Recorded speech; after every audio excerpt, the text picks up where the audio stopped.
जय हिंद साथियों। आपको पता चला होगा कि जम्मू कश्मीर के पहलगाम में जो कायराना हरकत की गई है आतंकवादियों द्वारा, उसके बाद भारत सरकार हरकत में आ गई है। सरकार ने तुरंत कुछ कठोर निर्णय लिए हैं, जिसमें से 48 घंटे के अंदर पाकिस्तानियों को देश खाली करने के लिए कहा गया है। इसमें भी ये स्पष्ट नहीं किया गया है कि जो लोग जो भारत में इलाज करवाने के लिए आए हैं या जिनका इलाज चल रहा है, उन्हें देश खाली करना होगा, या अगर करना होगा तो कैसे, ये चीज़ अभी स्पष्ट नहीं है। फिर एक चीज़ निकल के आई है कि जो पाकिस्तान का हाई कमीशन है, वहाँ के कर्मचारियों को तुरंत देश खाली करने के लिए कहा गया है।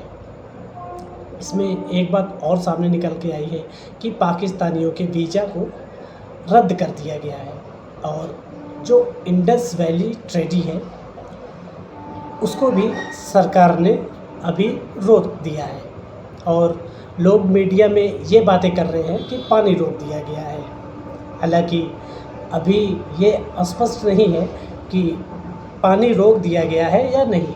तो आज के इस लेक्चर में हम जो बात करने वाले हैं वो इंडस वैली ट्रीटी के बारे में। क्या है सिंधु जल समझौता, और कौन थे वो उस टाइम के प्रधानमंत्री जिन्होंने इस समझौते को अंजाम दिया।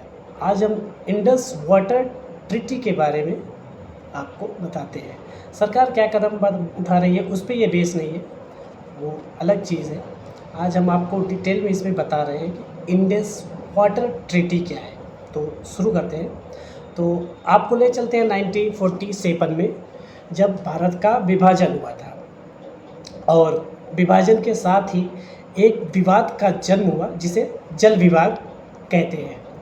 पंजाब के मैदानों से होकर बहने वाली 6 मुख्य नदियाँ हैं: सिंधु, झेलम, चेनाब, सतलज, ब्यास और रावी। ये नदियाँ पंजाब से मुख्य नदियाँ हैं जो बहती हैं। ये भारत से निकलती हैं लेकिन जाती है पाकिस्तान की ओर। इन नदियों का जो जल है, इसका प्रश्न इतना जटिल एवं संवेदनशील रहा कि इससे दोनों देशों के बीच युद्ध की स्थिति बन सकती थी, ऐसा इतिहासकारों का कहना है। तो भारत की भौगोलिक स्थिति के कारण इन नदियों की उत्पत्ति का स्रोत जो है वो अपर रिटेरियन स्टेट है, और पाकिस्तान जो है वो लोअर रिटेरियन स्टेट में आता है। मतलब पानी ऊपर से नीचे की ओर बहता है, तो भारत से निकलकर पाकिस्तान की ओर जाता है। अब पाकिस्तान को ये डर था कि भारत उसका पानी रोक सकता है, क्योंकि उसकी हरकतें ही ऐसी हैं। अगर पाकिस्तान को ये डर था कि भारत उसका पानी रोक सकता है, तो पाकिस्तान को भारत के साथ निभाना चाहिए। लेकिन नहीं, पाकिस्तान हमेशा से ही कायराना हरकतें करता था। 1947 से ही जम्मू कश्मीर को हड़पने की कोशिश, तो कहीं आतंकवादी घटनाओं को अंजाम देना, और कारगिल जैसे मामले भी पाकिस्तान ने किए हैं। तो कहीं से कहीं ये नहीं दिखाई पड़ता कि पाकिस्तान को इस चीज़ का डर था। इसके पीछे सिर्फ एक रीज़न है, 1960 का इंडस वाटर ट्रीटी। तो इसमें उस टाइम देश के प्रधानमंत्री थे पंडित जवाहरलाल नेहरू, और पाकिस्तान की तरफ से थे अयूब खान।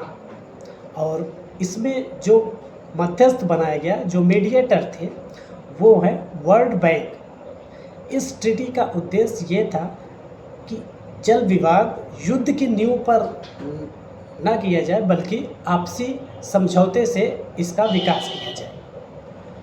तो मेन जो प्रोविज़न है ट्रीटी में, मैं आपको बता दूं कि पहला है कि नदियों का बंटवारा, डिवीज़न ऑफ रिवर। इसमें लिखा है कि पूर्वी नदियाँ सतलज, ब्यास और रावी, जिसे ईस्टर्न रिवर कहा जाता है, इसका संपूर्ण नियंत्रण भारत को दिया जाएगा। मतलब भारत से ही नदियाँ निकल रही हैं, नियंत्रण तो पहले से ही भारत का है। लेकिन ये जो समझौता हुआ था उसमें ये लिखा गया कि ईस्टर्न रिवर जो है, इसमें भारत को पूर्ण नियंत्रण दिया जाएगा। भारत इन नदियों के पानी का जैसा उपयोग करना चाहे वैसा उपयोग कर सकता है। लेकिन जो वेस्टर्न रिवर्स हैं, इंडस, झेलम और चेनाब आते हैं, इनका प्रमुख जो है उपयोग वो पाकिस्तान को दिया गया। भारत को इनका जल सिर्फ सीमित रूप से उपयोग करने के लिए दिया गया है, जिसे कहा जाता है कि नॉन कंडेम्प्टिव यूज़। तो रिस्ट्रिक्शंस क्या लगाया गया कि भारत कोई भी बड़ा बांध या जलाशय, जिसे हम स्टोरेज रिजर्वॉयर कहते हैं, वो इस नदियों पर नहीं बना सकते। और मान लो भविष्य में कभी नदियों के पानी को लेकर अगर विवाद होता है तो इसको सुलझाया जा सकता है आपसी बातचीत से। समाधान निकालने के लिए इंडेस कमीशन बनाया गया, जिसे अस्थाई सिंधु आयोग कहा जाता है। आपको एक जानकारी देखो, अगर समाधान न निकला तो तटस्थ किसी व्यक्ति से उसका समाधान निकालने के लिए मतलब तटस्थ लोगों को बुलाया जाएगा, या तो इंटरनेशनल कोर्ट ऑफ आर्बिट्रेशंस या राष्ट्रीय पंचायत वहाँ लेकर आएगा जो वो मामले को हल करेगा। तो ये जो ट्रीटी है इसका रिव्यू करने के लिए केंद्र सरकार ने बोल दिया है, क्योंकि ये भारत के पक्ष में नहीं है, ये अनुचित है। मतलब भारत पाकिस्तान को पानी दे रहा है और बदले में पाकिस्तान भारत में खून बहाया जा रहा है, निर्दोष नागरिकों और पर्यटकों का खून बहा रहा है। तो क्यों अनुचित है, मैं आपको बता दूं कि भारत की ज़मीन से निकलने वाली नदियों का लगभग 80% जल इस ट्रीटी के बाद पाकिस्तान को दे दिया गया, जबकि भारत के पास केवल 20% जल का उपयोग करने की अनुमति थी।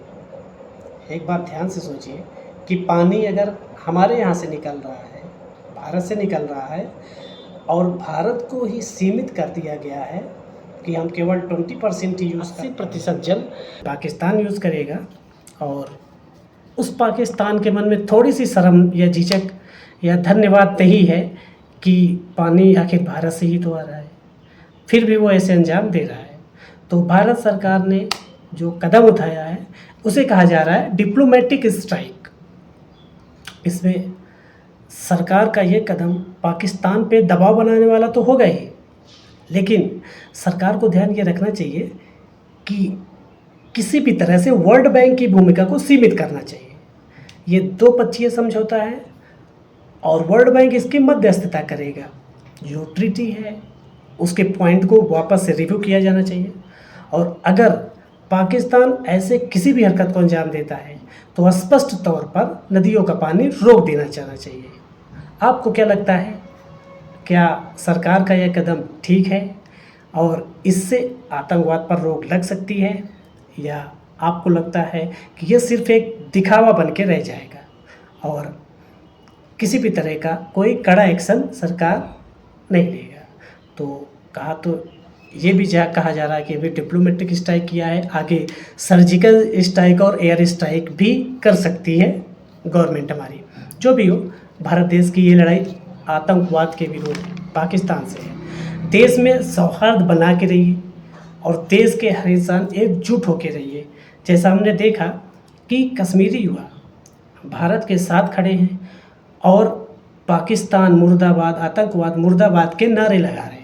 पूरा भारत एकजुट हो, एक साथ खड़ा हो, और सरकार जो पाकिस्तान को मुंह तोड़ जवाब दे रही है उसके लिए एक साथ